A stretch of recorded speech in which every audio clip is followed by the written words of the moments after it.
Hi, boys and girls. Welcome to lesson 10, our lesson for today, which is the rise of the Inca Empire. So, this is our third early American civilization that we're going to be discussing. So, the first few lessons of this unit, we spoke about and we learned about the Maya civilization. And then the second civilization that we learned about was the Aztec. And now we're learning about our third early American civilization, which is the Inca Empire. So these are also some pictures of the Inca Empire of what they looked like when they were the buildings that they had created during their time and their empire. So let's continue to dive into our lesson today.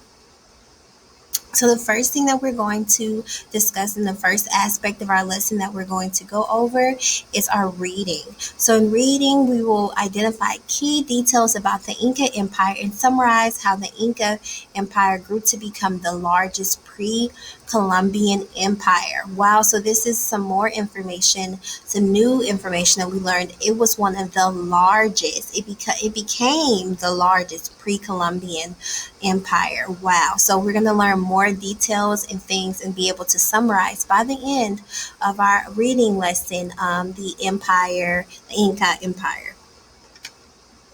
So let's review before we enter into our new chapter. Let's begin to review over some of the stuff we learned in previous chapters.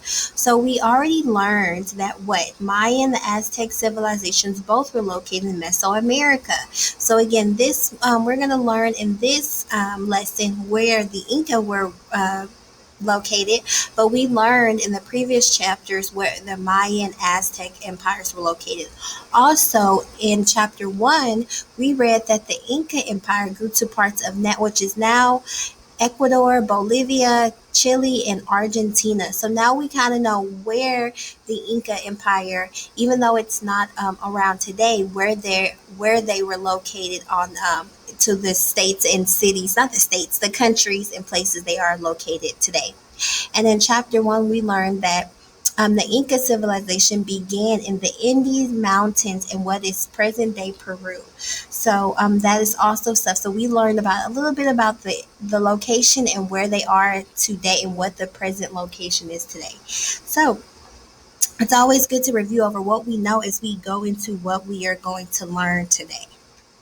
So as we go into our chapter 10, we're going to discuss our big question. So, for each chapter, for your reading lesson, we always begin with a big question so we know what we're looking for and what is going to be our destination by the end of this reading. So, our question is, what factors contributed to the Inca Empire becoming the largest pre Columbian empire?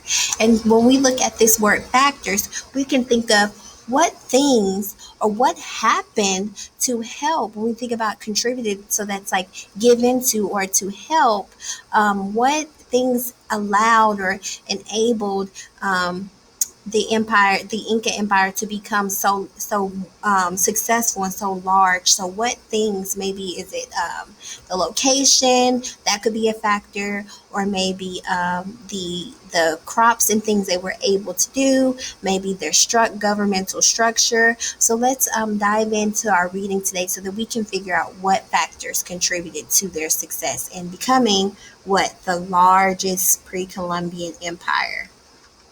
So let's begin our chapter 7 reading. The title is Birth of the Inca Empire. And again, boys and girls, after you watch this video, if you would like to, and I encourage you to go back and read it for yourself, this link will take you straight to your student reader. So let's begin. It said, travel south in your mind now, leaving behind the volcanoic mountains and jungles of Central America.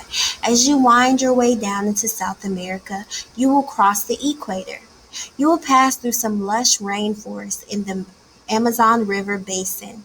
Okay, boys and girls, we're going to stop right here and pick right back up with our reading of chapter 7.